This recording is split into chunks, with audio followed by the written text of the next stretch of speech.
ท่าบรรทอกหันอันท่าอันนี้เขาเจ้าเอิ้นหยังก็ท่าเรือเนาะกลางมุมกลาง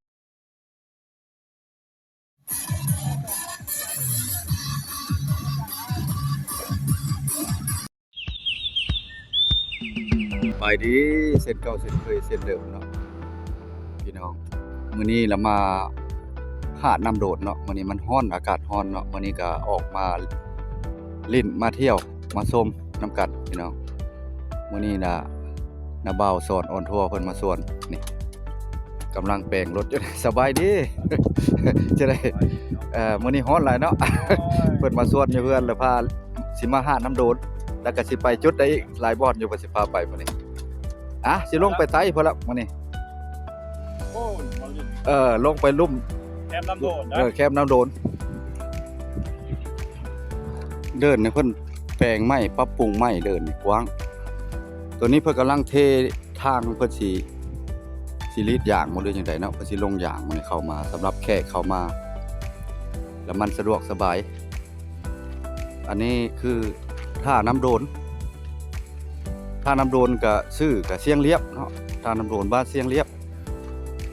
แข่งคำม่วนคือเก่าตัวนั้นก็คือห้านขายเครื่องตอนสงกรานต์นี่ก็สิได้มาคือกันก็สิได้เก็บภาพบรรยากาศให้พี่ให้น้องได้เห็นคือกันจะมีบรรลุป้ายติดไว้อีกเนาะจงรักษาความสะอาดก็เพื่อว่าบ่ให้ทิ่มกินนั่นกินนี่แล้วทิ่มทุกทิ่มนั่นเนาะขายเครื่องคนบ่หลายแขกบ่หลายเนาะมื้อนี้เนาะบ่หลายปานใดเนาะเอาเบียร์พูดลูกป่องก็ได้ลงไปนั่งรินน้ำเย็นๆนี่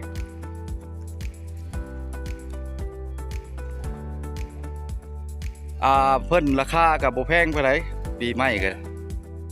ว่าแจ้งราคาเพิ่นนี่เบียร์เหล้าก็ได้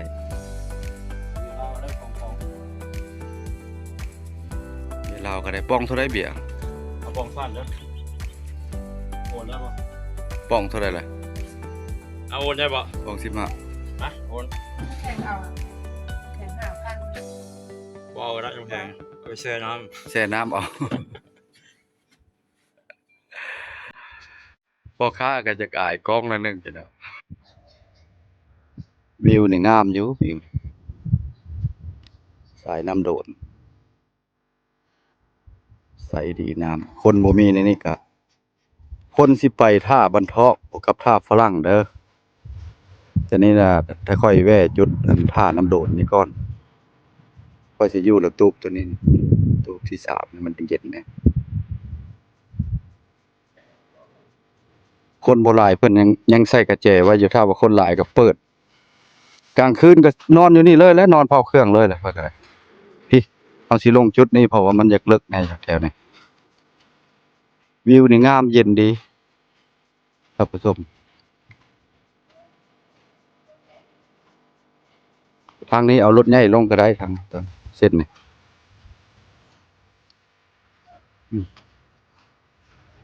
เส้นนี้ถ้าว่ามีรถใหญ่เนาะจากล้างรถล้างเพิ่นก็เฮ็ด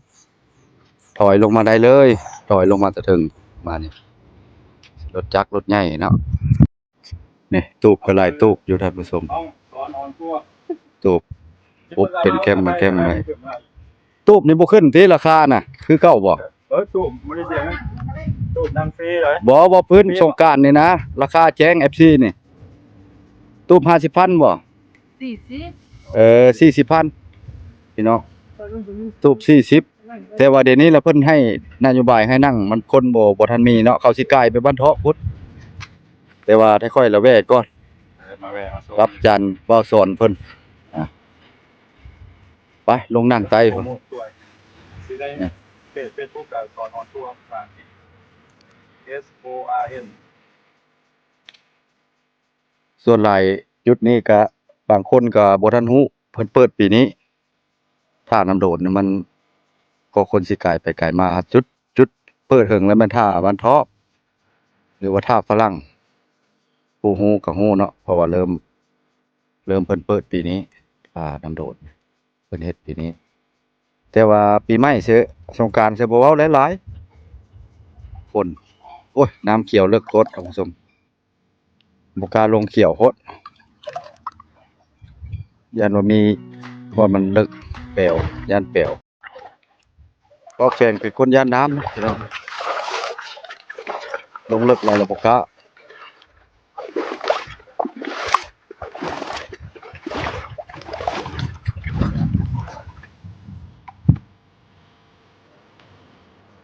เลาะเบิ่งเงาไข่นี่ก็มีป่าหลายบ่ท่านผู้ชมอ๋อตึกวิวนี่งามงามหลายผ้าตัวนี้ก็แม่นต่อใส่ตัวท่าฝรั่งเนี่ยผ้าตัวจุดเนี่ยต่อกันคล้ายๆเบิ่งในห่มไม้นี่ท่านผู้ชมห่มไม้นี่โอ้ไปแต่บ่อนอยู่เลยบ่อนจุดที่ว่าเจ้ามาลิ้นชม ใช่นะ เบาสอนเพิ่นฮ้อนหลายเลยส่วนมาถ้าน้ำโดนก็สิไปท่ามันทอกอีกไปถ่ายวิวเพิ่นสอนวิวเนาะเบาสอนเพิ่นกล้าลงเนาะลงผู้เดียวคนเพียงเลาะเบิ่งตูบเทิงก่อนพี่น้องถ้าน้ำโดนนี่ก็ห่างจากตัวเมืองตะแคกก็ประมาณอ่า7-8 ลักนี่แหละบ่ไกลไปเลยเพราะว่ามันหลังห่างลงมาจากอันท่าบ้านทอกหรือว่าท่าพระลังฝั่งสีข้ามครับตัวนี้ก็คือท่าน้ำโดน ขึ้นมาเทิงละร้อนแน่แต่ว่ามีอากาศแบบเป็นคือหมอกมัวๆท่านผู้ชมบ้านนี้ก็ภูผาหุ้มไปด้วยภูเขาฝังไปด้วยหินปูน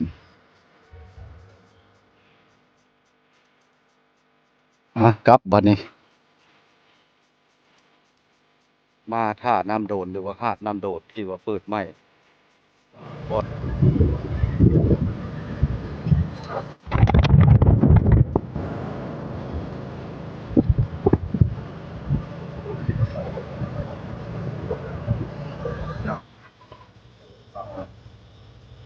ตักอยู่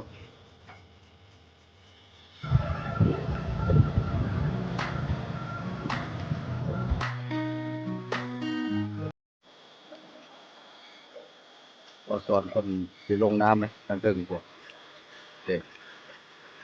ลงน้ำน่ะป่าก็มีอยู่แต่ว่าหลายก็น้อย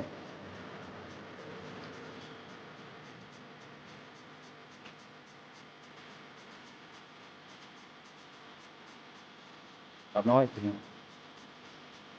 หลายก็เลยห้ามแต่เครื่องนี้ห้ามเดียวต้นก็บ่หลายก็ได้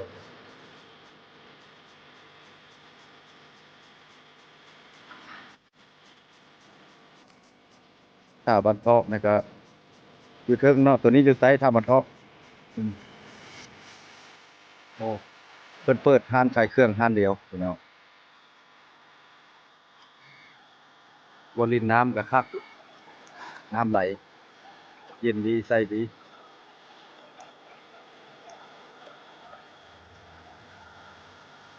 อึ๊บอึ๊บอึ๊บโอ้ยเฮาสิพาพี่พาน้องไปท่าบ้านทอกอีก เพราะว่าสิไปปิดทริปอยู่หั้นอยู่ท่าบรรทัดหั้นเนาะสาวน้อยก็อันนี้เรามาแวะจุดที่2ต้องบ่ดังต้องน้อยๆอันนั้นท่าบรรทัดอันท่านี่ก็จะเอิ้นหยังก็ท่าเรือเนาะกลางมุมกลางของอันลุ่มท่าบรรทัดเนาะเพราะว่าในกลางจุดใจกลางของท่าบรรทัดเนาะก็จะเป็นมุมกลางของท่าฝรั่งก็มาเที่ยวมาชมกันได้เนาะชมเอ่อ สงกรานต์ก็มีเพิ่นมากินเนาะตั้งตูบแต่ละตูบก็สิราคาก็สิบ่แพงปานใดก็50บ่ประมาณ50,000ตูบหนึ่งอาหารซื้อเองเนาะตูบ50,000เนาะ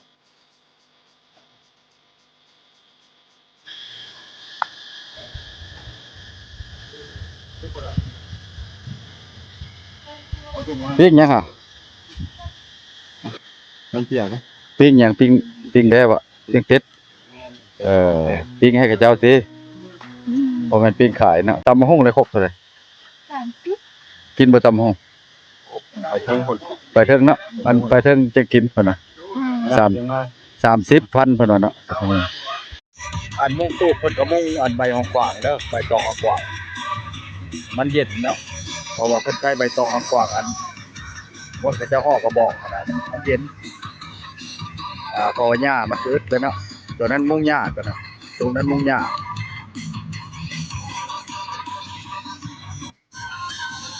อันนี้คือท่าพันทองวังสีคามคนจะอยากเพิกไงละพี่น้อง4 โมงบ่ายแล้วเพราะว่าผู้ใดฮ้อนแล้วก็มาเมื่อเนาะสงกรานต์ในลายแน่นอนพี่น้องราคาอาหารก็คือเก่าตามเบิ่งก็30,000ตำบักหุ่งเนาะ30 35ค่ายางรถก็30,000คือเก่าล่ะพี่น้องเอาท่ามันก็พาเดินนั่งกินตำข้าวปุ้นไก่ลูกเนาะกระบอกโดดนี่ก็ของป้าของพ่อเพีย2 แก้วพี่น้อง2 แก้วคนก็บ่หลายปานใดมื้อนี้ก็ได้ค่ำแล้วพี่น้องเอ้ยสิได้กลับแล้วมื้อนี้มากระเป๋าโซตอนทัวเพิ่นเลี้ยงมื้อนี้พี่น้องตำบักหุ่งเล็กๆน้อยๆเนาะคนมื้อนี้ก็บ่หลายปานใดแต่ว่าอาหารการกินนี่ก็ยังราคาเก่าเด้อพี่น้อง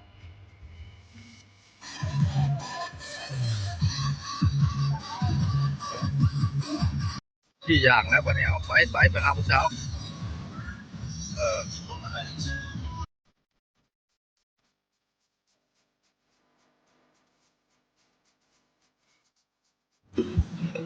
พี่น้องก็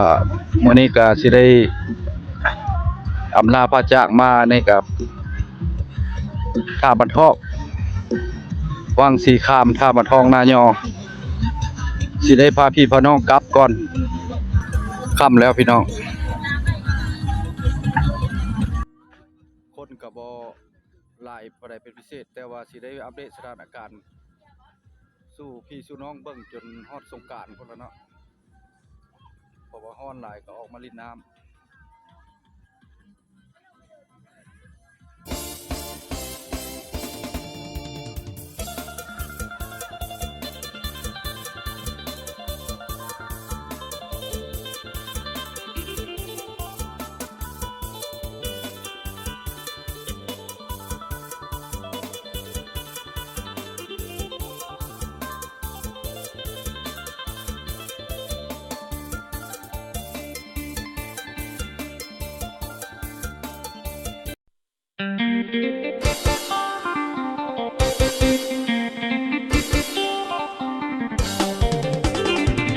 ค่ำแล้วพี่น้องเอ้ยสิได้กลับแล้ว